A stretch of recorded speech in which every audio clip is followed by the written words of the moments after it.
Donc, on commence, si Dieu veut, une nouvelle lettre, c'est la lettre tête.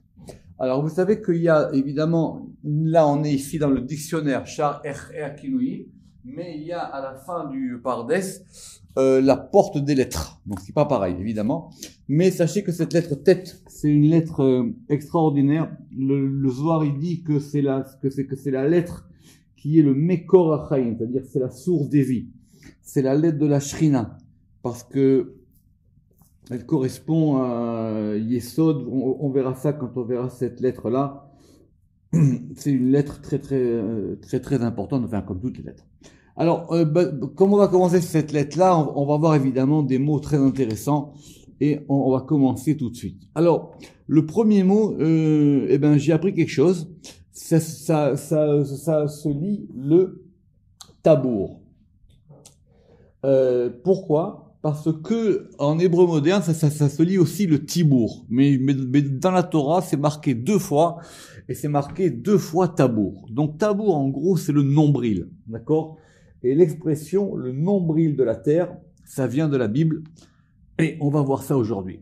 D'accord ? Donc, maintenant, tout ce qui est la configuration du corps, c'est particulier, évidemment, et il y a aussi une porte qui s'appelle la porte de la Neshama, où on verra effectivement ces notions de corps. Mais en général, ce qu'on désigne comme étant le nombril c'est le centre du ventre,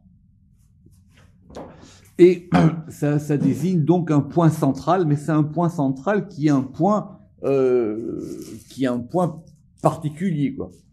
Donc donc on a dit que c'était le tabour. Le tabour, c'est la shrina. Simplement, c'est la shrina de quelle manière ? Ve'aremes basé. Et ici, on veut nous indiquer el metsiuta, un ne'elam, c'est-à-dire un aspect caché de la shrina, un irmaz be'ot yud, qui est en allusion dans la lettre yud. Vous savez qu'effectivement, la shrina, des fois, elle peut être he, et des fois, elle peut être yud. On a vu ça.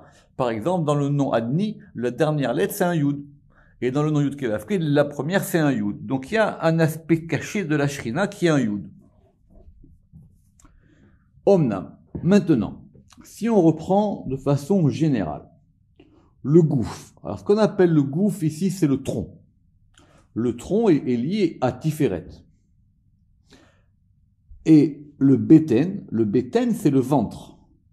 Et le ventre, c'est la malchoute. Donc vous voyez bien que c'est une configuration spéciale. Donc vous avez le tronc qui est Tiferet, ça a la forme d'un tronc. Vous vous rappelez, on avait dit le bras droit, le bras gauche, c'est normalement Siresed et Gvora. Et à l'intérieur du tronc, vous avez le ventre, et le ventre, c'est la malchoute. Simplement, c'est la malchoute mitzad abina, du côté de la bina. C'est-à-dire quoi ? En fin de compte, c'est le hé de la bina qui se replie sur le hé de la malchoute. Deaïnu metziut he, qui est le béten, asher la mitzadabina, qu'elle l'a du côté de la bina. En fin de compte, pour qu'on puisse attribuer, de toutes les manières, ces histoires d'équivalence entre les membres du corps et les sphirotes, évidemment, ça bouge toujours. Sinon, ça serait aussi simple et on ferait des dessins. Donc, on va dire, il y a la malchoute. Cette malchoute, c'est un hé, et ce hé-là, il provient de Bina. Asherla mitzada Bina, qui lui provient du côté de la Bina, Kenoda, comme il est su à propos du secret de la lettre hé. Maintenant, donc, le nombril, il est au milieu du ventre.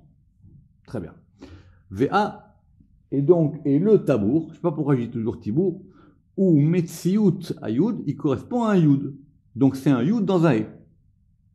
Biota babeten, c'est-à-dire parce qu'il est effectivement dans le ventre et qu'il est dans Tiferet, parce que le ventre il est dans le tronc.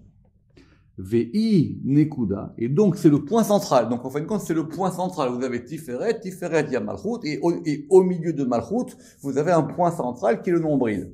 Ce point central c'est un yud. C'est quoi ce point ?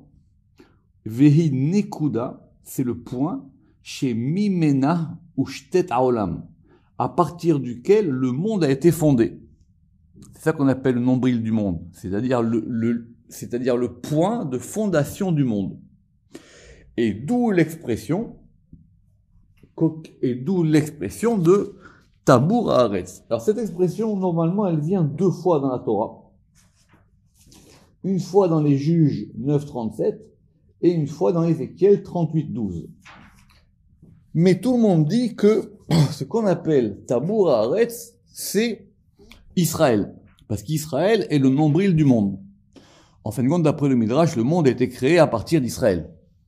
Donc, comme le monde, il a été créé, comme le monde, il a été créé à partir d'Israël, c'est comme si vous avez un nombril, et maintenant, autour du nombril, va se constituer tout le corps. Très bien. Alors, dans Ézéchiel, c'est dans le fameux chapitre 38. Pourquoi il est fameux? Parce que c'est le fameux chapitre de la guerre de Gog et Magog. Donc, il y a une guerre mondiale, et à la fin du chapitre 12, il y a un verset assez compliqué, l'Ishlol Shalal Velavuz, qui va venir pour pouvoir piller, Velashiv Yadecha al Chorabot Moshavot, Ve'el Am Meusaf, et il va faire des dommages sur un peuple qui a été Meusaf, qui a été recueilli parmi les peuples, Osé Mikne, il va en faire un troupeau, Yoshvé, de ceux qui sont installés, Al Tabour Haaretz, sur le nombril de la terre. Alors, notez quand même que en hébreu moderne, Tabour aussi, ça indique aussi une élévation. C'est un endroit élevé. Donc ça indique aussi un endroit élevé, et aussi le milieu et le centre, d'où le centre du corps et d'où le nombril. Donc tout le monde effectivement ramène cette histoire que c'est Eretz Israël qui s'appelle le nombril du monde. Mais à l'intérieur du nombril, il y a le nombril du nombril. Et le nombril du nombril, c'est Jérusalem. Et à l'intérieur de Jérusalem, il y a un point qui s'appelle Tzion. Ve'i Tabour Haaretz. Et donc c'est ça ce qu'on appelle le nombril de la terre. C'est-à-dire le point de Tzion. Alors vous savez que Tzion, c'est à l'intérieur de Jérusalem. Donc notez bien, quand on verra toutes ces notions, il y a une notion qui s'appelle Tzion et une notion qui s'appelle Yerushalayim.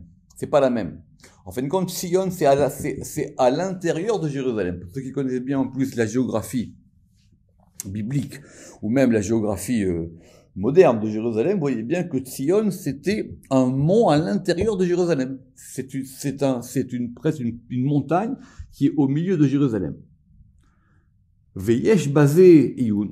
Et on peut donc approfondir cette notion chez Efshar, parce qu'il est possible, chez Nekudat Atabour, que ce point du nombril, ou Yesod, ils correspondent à Yesod. Venevaer Kolatzorer Berer. En tout cas, on verra tout ça quand on verra cette notion de Tzion. Parce que Tzion, c'est vraiment un point à part. D'ailleurs, vous remarquerez souvent dans les psaumes, etc., il y a Tzion et Yerushalayim qui sont 2 éléments différents. Et donc, quand on sera à Tzion, si Dieu veut, on verra ça. Et tout ça, c'est expliqué dans les Tikkunim, Ahat Ena ve'Ahat Ena. Simplement dans les Tikkunim, et comme c'est ça le grand travail qu'il a fait le Ramak dans la Kinoïm, c'est que c'est jamais clair. Ça veut dire c'est mentionné une fois ci, une fois ici, une fois là-bas, une fois de telle manière et une fois d'une autre manière. Ahat Ena ve'Ahat Ena. Mefuzar ou Mefurad, c'est-à-dire que c'est dispersé et divisé, Bemekomot Rabim, dans de nombreuses occurrences. Donc, il dit simplement, voilà la généralité que j'ai pu trouver de cette notion-là. Très bien. Alors maintenant, on a Tabaat. Donc, vous vous rappelez que Tabaat, c'est quoi? Tabaat, c'est un anneau. Vous vous rappelez? Et il y avait l'anneau qui comportait un sceau. D'accord. Alors, l'anneau, ou Bechorma. L'anneau, il correspond à Chorma. Velo à Chorma atzma be'etzem. Mais c'est pas la Chorma elle-même. Parce qu'on aurait du mal à comprendre comment est-ce que la Chorma, elle peut être un élément qui scelle. Donc, c'est pas vraiment la Chorma en elle-même. Omnam ou Metziyut Malchut. Simplement, c'est le degré de la Malchut qui est Asher ou les Ma'ala B'Chorma, qui est en haut de la Chorma. Il faut expliquer ça pourquoi. Parce que la Malchut, elle a plusieurs noms. Mais l'un des noms de la Malchut, c'est qu'elle s'appelle aussi Chorma Tata. elle s'appelle la sagesse inférieure. Donc il y a une sagesse inférieure qui s'appelle la malchut, et il y a une sagesse supérieure qui s'appelle la chorma. En gros, c'est quand les deux éléments vont se rejoindre. Asher ishava, lorsqu'elle va devenir équivalente à chorma. Kasher nidbaer b'shar hametziut, comme ça sera expliqué dans la porte, comme on l'a expliqué dans Shar hametziut à propos de chorma. Parce que là-bas, on avait expliqué, si vous l'avez bien fait, qu'il y avait une chorma d'en haut et une chorma d'en bas. Velazé remez tabaat shel kiddushin, et c'est à ça que fait allusion l'anneau du mariage. Alors l'anneau du mariage, le kiddushin, c'est les sanctifications, ça peut être aussi les fiançailles, c'est toute une histoire. On va prendre un peu de temps pour raconter cette histoire. Évidemment, le mariage, il est considéré d'après la halakha comme étant un contrat. Et ce contrat, il va se sceller par une acquisition, par le fait qu'il y ait une sanctification, on va y arriver. Et cette sanctification, selon l'une des manières de la Gemara, elle se fait par de l'argent. Très bien. Donc c'est comme un contrat de mariage et on met de l'argent pour le contrat de mariage. Maintenant, il n'est stipulé nulle part que ça se fait par un anneau. C'est marqué nulle part, ça. La seule occurrence de ça, c'est dans les Tikkuné HaZohar. Donc, j'ai remis des cours des Tikkuné HaZohar, on fera dans les introductions. C'est évidemment très, très, très compliqué. Mais si je veux, quand on arrivera vers les folios 19 et 20, si je me rappelle bien, là-bas, on verra ça. Et là-bas, c'est de là qu'est venu du Zohar lui-même la coutume qu'on sanctifie l'union par un anneau. Et la fameuse formule Areat mekudeshet betaba'adzo, tu m'es maintenant sanctifié, la formule que l'homme dit à la femme, tu m'es maintenant sanctifié betaba'adzo par cet anneau, Kedat Moshe d'Israël, selon la loi de Moshe d'Israël, c'est la formule même des Tikkuné HaZohar. Donc, comment est-ce qu'on est passé à cette notion de l'anneau? Donc, cette notion de l'anneau, elle est très compliquée. C'est pour ça que cet anneau, d'après le Zohar, il doit être d'abord en argent, parce que l'argent, c'est du chesed, et il doit être carré. Pourquoi il doit être carré? Parce qu'il correspond à la malchut. Et il correspond à un même, et il correspond exactement à la seule occurrence dans la Torah où on a un même sophite au milieu d'un mot. Normalement, le même sophite, il est à la fin d'un mot. Très bien. Or, il y a un verset qui dit là-bas, où la marbeha misra, pour l'augmentation de la seigneurie ou pour l'augmentation de la gouvernance, et dans ce verset là-bas, le même de Ulamar Be'a Misra, c'est un même sophite à l'intérieur du mot. Et donc là-bas, le Zohar, il explique que l'anneau, il doit avoir la forme de ce même, c'est-à-dire le même sophite, parce que le même normal, il est ouvert. Donc ça doit être un anneau carré. Évidemment, l'anneau, il est carré à l'extérieur et il est rond à l'intérieur. En tout cas, tout ça, ça indique cette notion maintenant de l'unification de Tiferet et Malchut par cet anneau-là. Velazé ramaz tabat shel kiddushin. Et Velazé ramaz, et c'est aussi une allusion, remez tabat achotem, l'anneau qui comporte un sceau. C'est l'anneau du sceau. Parce que c'est effectivement, sur l'anneau, vous pouvez mettre un sceau, et d'ailleurs, c'est avec l'anneau que vous allez apposer un tampon. Ou bederech ha'avara. Et donc, c'est par une translation, on va dire, tikra tabaat ba'chochma, que l'anneau a été appliqué à cette notion de chochma, et tout ça c'est expliqué, comme je viens de vous le dire, kol zenit ba'er batikunim, tout ça c'est expliqué dans les tikkunim. Très bien. Alors, on va faire maintenant une notion très importante, et sur laquelle on avait déjà consacré une journée d'études, plusieurs fois, il faudra y revenir longtemps, mais au moins ici on va pouvoir quand même dégrossir, c'est la notion de pureté, la tahara. Alors, est-ce qu'on fait bien d'abord de traduire tahara par pureté? Ça c'est la première question. Alors notez que pour ceux qui aiment l'hébreu biblique, la racine tête et resh, au départ, elle désigne ce qui indique le propre, le pur. ce qui est donc purifié, mais ça indique aussi ce qui est brillant. Par exemple, le Torah, ou par exemple, comme c'est marqué dans Parashat Mishpatim, ou Ke'etzem HaShamayim, la Torah, ça indique la clarté des cieux. D'accord? Et ça indique aussi la purification. Donc, il y a dans cette idée de purification la notion d'éclat et la notion en même temps de quelque chose qui est devenu propre, qui brille. D'accord? Donc, vous verrez effectivement que dans la Torah, ces mots-là sont souvent équivalents. Mais en tout cas,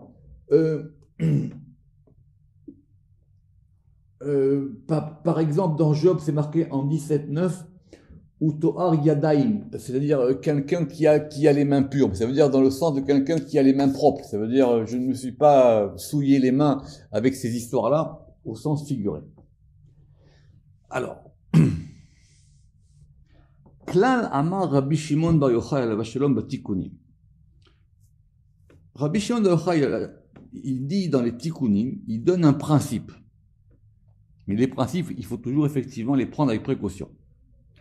Et dans le Reya Memna, et dans le Zohar, mais Komot Rabim en de nombreuses occurrences.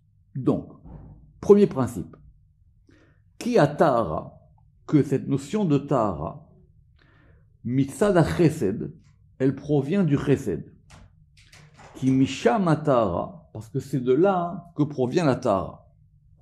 Maintenant, cette notion de pureté, pour des raisons qu'il n'y a pas besoin d'expliquer, elle est toujours mise en écho, j'allais dire. Elle est toujours mise en écho parce que c'est pas des contraires, c'est pas des oppositions. En tout cas, elle est toujours reliée à une deuxième notion qui s'appelle la notion de Kedusha. Donc, parce qu'il y a deux choses, être pur, c'est une chose, et être saint, c'est autre chose. Et ceux qui connaissent la Bible, ils voient bien effectivement la différence qu'il y a entre les deux.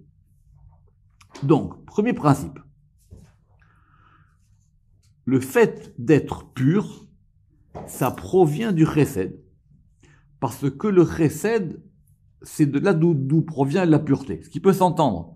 C'est-à-dire le fait que quelqu'un puisse se purifier, c'est une bonté. Vea kedusha, alors que la sainteté, elle est du côté du Lévi. Donc, elle est du côté de la Gvura. Très bien. Veshamanu botam kol deu.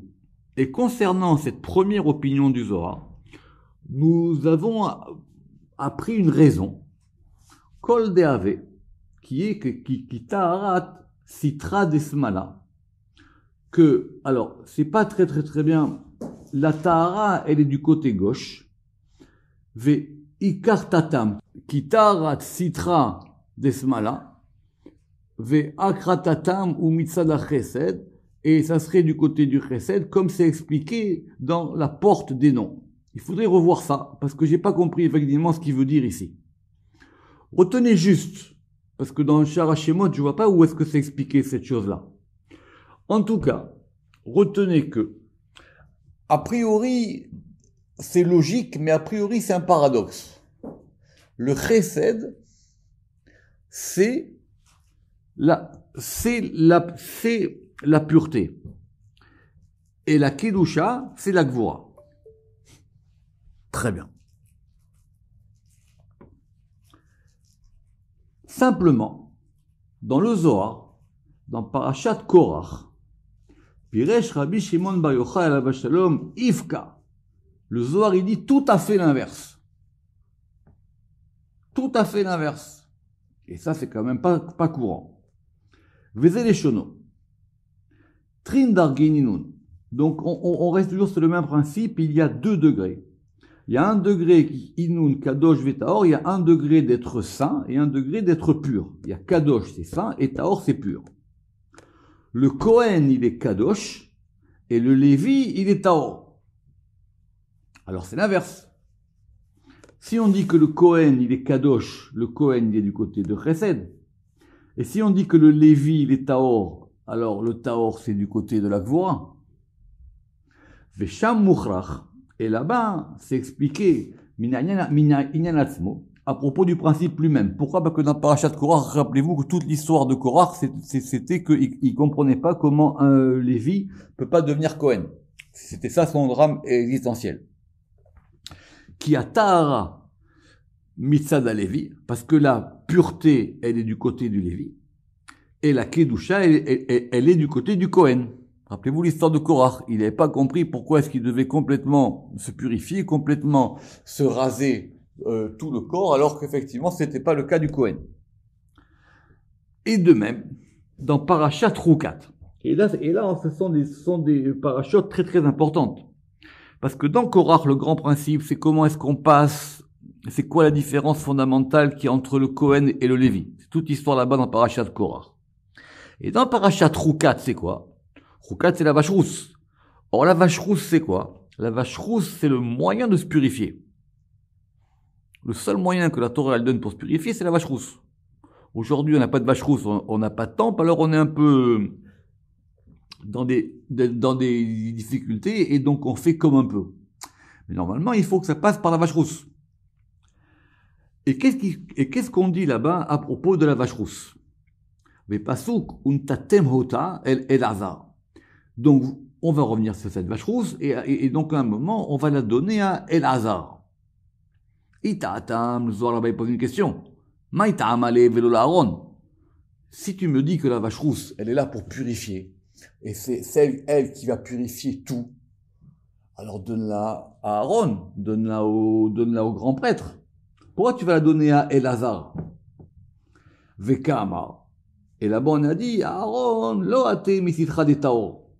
Parce que Aaron, lui, il n'est pas du côté du pur. Et là, Misitra des Kadosh, mais Aaron, il est du côté de la sainteté. Ou Begin, Deda, tient à l'état, et donc, puisque celle-ci, elle vient pour purifier la vache rousse, l'eau, c'est pour ça qu'on lui donne pas. Donc, il y a deux processus différents. Il y a le fait de se purifier, et le fait de se sanctifier. Mystama que qu'on peut pas faire l'un sans l'autre. Mais ce sont des grands sujets auxquels il faut faire très attention. Normalement, a priori, déjà, il faut apprendre à être pur. Et une fois qu'on est pur, on peut devenir saint. Pour ceux que ça intéresse, c'est un grand sujet. Par exemple, Datevunot du Ramchal, il parle que de ça. Effectivement, ou par exemple, ou dans le Messilat Yesharim, surtout dans le Messilat Yesharim, là-bas on a dit que les midot et là-bas c'est écrit que la pureté elle amène à la sainteté, vetara mevil, et que la tara elle amène à la kedusha. Très bien. Donc, ve'od sham. Et là-bas aussi, toujours dans cette même parashat Roukat, quand on va analyser les versets, il y a marqué là-bas Ve'asaf ishtaor. Donc cette vache rousse, on va y revenir, il faut qu'elle soit complètement rousse, il faut qu'elle soit parfaite. On n'en a pas tous les jours, on lui fait la shrita, le Zohar il dit que tout là-bas marche par 1°7, regardez les cours du Zohar dans parashat Roukat, tout marche par 1°7, et on va rajouter des éléments, et on va la brûler. Et une fois qu'on a toutes ces cendres, on va les mettre, et ces cendres-là, elles vont être recueillies, ve'asaf ishtaor, et elles doivent être recueillies par un homme pur. C'est ce que dit la Torah. Alors le Zohar dit taor, velo kadosh. La Torah, elle n'a pas dit un homme saint. Elle a dit un homme pur. Ve'iniach. Marcus la machane, et le verset il continue, et que donc ces cendres là il doit les poser Marcus la machane à l'extérieur du camp, bemakom taor, dans un endroit pur. Deha taor. Donc on voit bien que toute l'histoire de la vache rousse qui est liée à la purification, elle est liée du côté de taor. Deha taor lo ekre, et là misitra de misad bekalmida. Et le Rama qui va vite, que le Zohar là-bas, il donne un grand principe. Et ce principe-là, vous pouvez le souligner dans toutes les couleurs que vous voulez. On appelle pur que quelque chose qui était auparavant impur. et la misitra des misav bekadmita. En gros, la pureté, c'est un élément dynamique. On ne peut pas être tout le temps pur. Même un Kohen, il peut se retrouver en présence d'un mort, même n'importe quelle personne, à un moment donné, il peut se rendre impur. Il vaut mieux pas, mais ça peut arriver tout le temps. Donc, le principe de pureté, c'est le principe qui permet de sortir de l'impureté. Alors qu'on n'a pas vraiment de contraire au fait de la sainteté. Alors, vous allez dire, oui, mais on peut opposer le saint et le profane, mais c'est pas pareil. Ils s'opposent pas vraiment de l'autre côté. Très bien. Regardez sur ça, on va pas revenir là-dessus. On avait fait une grande journée d'études sur le saint, il y a quelques années d'ailleurs dans cette synagogue. Très bien. Alors, essayons quand même maintenant de faire une synthèse. Deuxième opinion du Zohar, la plus claire, c'est que la sainteté, elle est du côté du Kohen, complètement. La pureté, elle est du côté du Lévi. Autrement dit, ce sont deux boulots différents. Ce sont deux travaux complètement différents. Le processus par lequel on se rend pur n'est pas le même que par lequel on se rend saint. Velachem niré la nous les taretz. Alors, il dit maintenant, comment le Zohar il peut se contredire? Une fois il dit que la pureté, la tahara, c'est du côté du chesed, et une fois il dit que c'est du côté du Lévi. À tel point que je répète qu'on a dit où justement la vache rousse, c'était pas au Kohen de s'en occuper. Alors tu peux pas me dire ça. Alors il dit, voilà ce que nous pouvons en dire Ka'et Kazo à ce moment-là. Pourquoi? Parce que c'est un sujet qui va préoccuper le Ramak longtemps. Et donc ils disent, voilà où j'en suis à ce moment précis. D'accord? Et vous allez voir comment ça va se conclure. Qui? Ikara Kedusha, le principe même de la sainteté, ou ba chesed, c'est lié à chesed, qui a aléa à chorma, parce que la sainteté, elle est liée à chorma, et la chorma, ça s'appelle kadosh. Très bien. Alors, évidemment, on ne peut pas aller aussi vite que ça, et il faudrait aller voir aux côtés de kadosh, mais on le fera quand on sera à la lettre kouf. Sachez que la sainteté, c'est encore plus compliqué. Pourquoi? Parce qu'il y a Kadosh avec Vav, il y a Kadosh sans Vav, et il y a Kadosh sans E, et il y a Kadosh avec E. La preuve, c'est qu'il y a la Kedusha. Donc vous avez Kadosh avec Vav, Kadosh sans Vav, et vous avez Kadosh avec un E, c'est la Kedusha.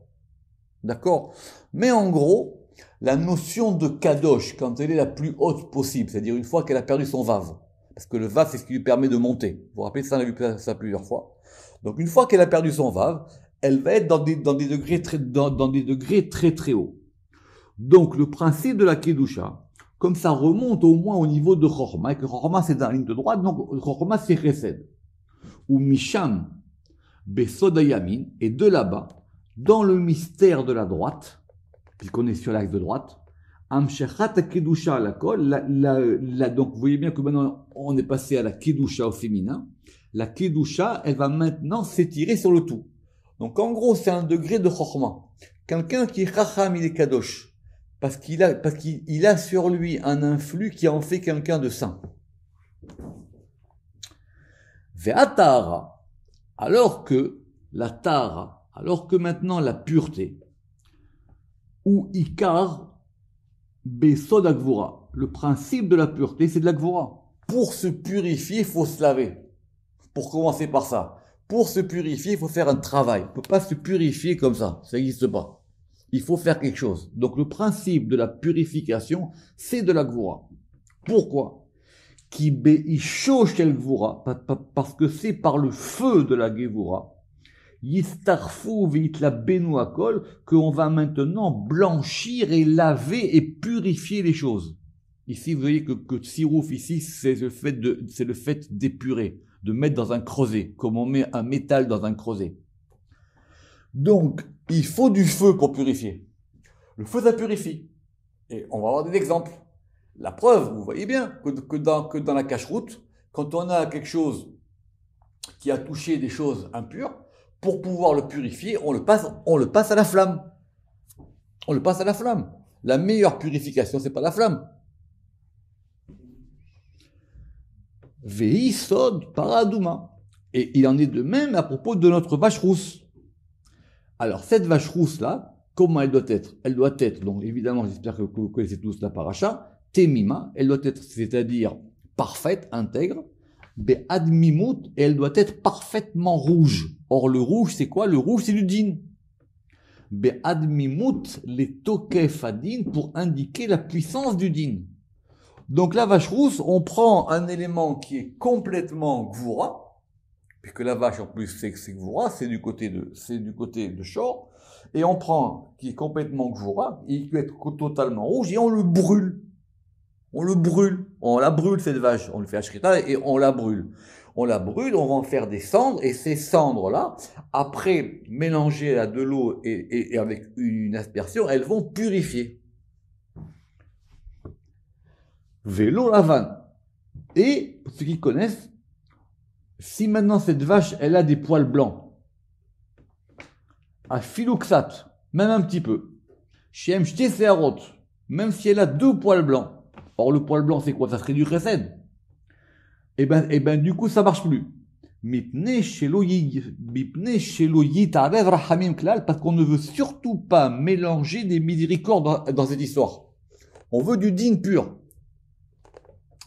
Et si maintenant elle a des poils noirs, velo shehorot, alors mipne shelo yiddabeku ale aklipot, pour ne pas que les écorces s'appliquent à elle.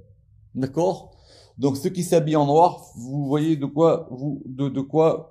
avec quoi vous jouez. D'accord? Très bien. Donc ni blanc ni noir. On veut du rouge pur. Ou bemakom biura. Et maintenant, et c'est par le fait qu'on va faire un biour, le fait que maintenant on va brûler tout ça, qu'on va maintenant permettre cet élément-là. En gros, les clipotes, il faut qu'on les brûle. Et là, adouma. Donc c'est pour ça que cette vache-là, elle doit être adouma. Ve'od serufa. Et en plus, elle doit être brûlée. Donc on est vraiment dans le din, on est vraiment dans la gvora. Betokef esh, avec un feu puissant. Très bien. Alors maintenant, si vous en souvenez, il y a un autre élément dans la pratique juive où on va brûler le biour. C'est quoi? C'est quand on va brûler le chametz. Le biour chametz. Alors le chametz, c'est pas quelque chose qui est interdit tout le temps, c'est un grand histoire, mais en tout cas, on veut dire que quand arrive Pessah, le chametz, on veut plus en voir. Or, ce chametz-là, une fois évidemment ce qu'il en reste, on veut s'en débarrasser, parce qu'il va représenter des choses qu'on veut pas. Et ce chametz-là, on va le brûler aussi. C'est ça qu'on appelle le bio-chametz. Très bien. Et ve'en bio-chametz el asrefa. Et maintenant, le fait, alors le bio ici, ça veut dire aussi le fait de se débarrasser de ce chametz. Pour se débarrasser de ce chametz, il n'y a pas d'autre choix que de le brûler. Ve'en bio-chametz el asrefa. Simplement, il y a une Mishnah là-bas très intéressante, où il y a une discussion. Et les sages y vont être en désaccord avec Rabbi Yehuda. Et écoutez ça. Et ils disent, écoute, si tu le brûles, c'est bien, mais tu peux faire autre chose aussi. Af, mefarer, vezore la roach, tu prends le chametz qui te reste, tu l'émiettes, et tu le jettes au vent. D'accord? Ou alors, metil layam, où tu le jettes dans l'eau. Alors, d'après celui qui dit que tu le jettes au vent, c'est par rapport, c'est quoi le vent? Le vent c'est Tiferet. Rouach, maintenant c'est ça. Le vent c'est Tiferet, donc c'est ce qu'on appelle dans le Sod Kavarahamim, dans le secret de l'acte de miséricorde. Et celui qui dit que tu le jettes à l'eau, ça c'est dans le secret de Kavar Chesed, c'est dans le secret de la ligne du Chesed. Mais en tout cas, hein, en ce qui concerne le feu, ou Baesh, Shiutokefadin, maintenant dans le feu qui est la force du din, Kula Alma l'appliquer, tout le monde est d'accord que ça marche. D'accord? D'ailleurs, c'est pour ça que on est parlé de ça. Le mieux, c'est de faire les trois. D'accord? Ce que je fais tous les ans, si Dieu veut, je me mets au bord de la Seine, je prends le Hametz, je le brûle, je le jette en l'air et il tombe dans la Seine. Donc comme ça, vous avez fait les trois à la fois. Maintenant, c'est intéressant là-bas, hein, cette discussion, parce qu'on voit bien maintenant comment les éléments, pour ceux qui suivent le cours de Sefer Yetzira, ils rentrent dans l'histoire. C'est-à-dire, on a un élément et maintenant on veut l'annuler. Et on veut savoir maintenant à quel élément on le ramène. Là, Rabbi Yehuda, il a dit, c'est par rapport au feu. En fin de compte, il faut qu'on ramène la chose au feu. Et quand on la ramène au feu, on va l'annuler. Le Hametz, on n'en veut plus. On est d'accord, très bien. Il dit non, ça peut passer par l'élément central, par Ouar. Tu le jettes au vent, et puis il disparaît. L'autre dit non, tu le jettes dans l'eau, donc tu vas le ramener à Chesed. D'accord? Mais comme il vient de dire le Ramak ici, ou Be'esh, Shiutokefadin, Kula Alma l'appliquer. En tout cas, en ce qui concerne le feu, il n'y a pas de discussion. C'est sûr que ça marche. Parce que comme le feu, c'est l'élément principal, quand on ramène tout à la source, alors c'est sûr que ça marche. On ramène tout à la source. On ramène la chose dans le feu. Ok. Donc, première conclusion du Ramak, c'est très simple. La Tara, elle est du côté de la Gvura. Et comme elle est du côté de la Gvura, elle est du côté du Lévi. Très bien. Parce que le Lévi est du côté de la Gvura. Le Lévi, dans le sang, dans le temple et même dans la vie, son rôle à lui, c'est du côté de la Gvura. Le Zohar, il est effectivement pas avare de mots là-dessus. C'est pour ça que le Lévi, lui, il est là pour enlever pour nettoyer le temple. Il nettoie le temple, c'est-à-dire, il le purifie, il enlève les clipotes, il s'occupe de toute la Gvura. C'est pour ça qu'il chante. Parce qu'en chantant, il enlève les mauvaises choses. Il enlève d'abord les mauvaises odeurs et il enlève au moins les mauvais éléments. Et à tel point que le Zohar, il dira que même la shrita, le fait de tuer les animaux, c'est pas le Kohen. Que le Kohen, lui, il est chesed, c'est le Lévi qui tue. Bon, ce qui pose des questions. Alors que la kedusha, c'est quoi? La kedusha, elle est à un degré plus supérieur et ça, c'est complètement du chesed. Alors, si c'est comme ça, comment est-ce que Rabbi Shimon, il a pu dire une fois que le chesed, il est du côté de la Tahara et que la kedusha, elle est du côté du Lévi? Alors, ve'af. C'est pourquoi. Im nimsa taor mitzada chesed. Si on trouve que la purification, elle est du côté du chesed, aïnu besod daesh, c'est en fin de compte le chesed du côté du feu. Ameat akalul bayamin, et c'est-à-dire le fait qu'en fin de compte, il y ait un peu de chesed dans cette histoire. Ameat akalul bayamin, comme on l'a expliqué dans Sha'ar Ma'ut à Naga. C'est-à-dire que ça dépend comment on voit la chose, ce que je vais vous expliquer maintenant. Et de même, Vechen, im nimsa kedusha mu'etet. Et si on voit aussi maintenant qu'il y a un peu de kedusha dans le côté du Lévi, alors que du côté du Lévi, on s'attendrait à ce qu'il y ait quoi? De la Tara. Aïnou, besod damaim amuatim, parce qu'effectivement, même dans la Gvura du Lévi, il y a un peu d'eau. Donc il y a un peu de chesed. Comme nous l'avons expliqué dans le Jean. Donc en fin de compte, c'est-à-dire soit on voit, alors Ramak dit c'est comme ça qu'il voit les choses, soit on voit par rapport à l'essentiel, soit on voit par rapport à l'élément. Donc si on voit par rapport à l'essentiel, en gros, le fait d'être pur, c'est de la Gvura. Le fait d'être saint, c'est du chesed. Et il faut d'abord, si vous voulez monter une marche, il faut que vous appuyez sur la marche. Il n'y a pas d'autre choix. Vous avez il faut appuyer. Il faut que vous éleviez. Et après, vous allez arriver à un degré plus haut. Ok. Alors maintenant, il dit, quand Rabbi Shimon Yochai, il a dit là-bas que la Tahara, elle était du côté du chesed, parce qu'il dit effectivement, même dans ce din, même dans cette Gvura de Tahara, il y a un peu de chesed. Ou basé. Yitorsu kol haleshonot acholkim ba'inyan ze. Alors, Ramak dit, j'espère qu'avec ça, on va pouvoir maintenant donner une réponse à toutes les appellations et à toutes les affirmations qui sont différentes et qui se contredisent à ce sujet. La Ed Kazo, dans le Zohar. Et il a dit, c'est là où j'en suis, la Ed Kazo, c'est là où j'en suis aujourd'hui, jusqu'à ce que Dieu il ait pitié de nous et qu'il nous permette de voir les choses. Donc c'est un grand sujet. Pour terminer, la question elle est sur le Cohen et Lévi finalement. D'accord. Alors vous avez remarqué que par exemple, quand vous vous lavez les mains, quand vous faites Netilat Yadayim, d'accord, c'est la main droite qui prend l'eau. Et la main droite, elle va donner le kéli à la main gauche, et c'est la main gauche qui va verser le kéli sur la main droite. Pourquoi? Parce que c'est la Gvoura qui sert le Chesed. Parce que c'est le Lévi qui sert le Kohen. Parce que normalement, celui qui est pur, il se met au service de celui qui est saint. Mais pour devenir saint, il faut d'abord que je sois pur. Très bien. Alors ça, hein, le Harizal, il dit que c'est qu'une des manières de voir les choses. Parce que normalement, nous, quand on veut que la Gvoura, elle serve le Chesed, c'est parce qu'on veut éduquer la Gvoura. Parce que notre Gvoura, elle n'est pas bien organisée. Mais si la Gvoura, elle était bien organisée, alors c'est le Chesed qui se mettrait au service de la Gvoura. Or, si le Chesed, il se met au service de la Gvoura, vous comprendrez les premières paroles de Rabbi Shimon, Baruch Adonai Le'olam, Amen ve Amen.